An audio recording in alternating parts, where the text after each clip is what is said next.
ആ പാവം പൂച്ചക്കുട്ടി പോയി ഡ്രസ്സ് എടുക്കും, നല്ല മോഡേൺ ഡ്രസ്സ് നോക്കണേ ഏട്ടാ.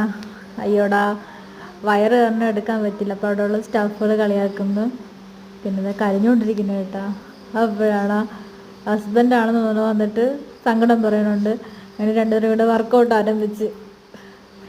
അയ്യോ കഠിനമായി പ്രയത്നിക്കുകയാണ് കേട്ടോ. സൈക്ലിങ്ങിനൊക്കെ പോകുന്നുണ്ട്, ഡയറ്റ് ഫുഡ് കഴിക്കുന്നു, യോഗ, ഫൈറ്റ്, വെള്ളം കുടിക്കുന്നു. വാവ്, ബ്യൂട്ടി ആയി കേട്ടോ. പുള്ളിക്കാരെ പ്രപ്പോസ് ചെയ്യണം, രണ്ടുപേരും കൂടെ ഷോപ്പിങ്ങിന് പോവുകയാണ് അവര്. അടിപൊളി, അത് ഞാൻ എടുത്തിട്ട്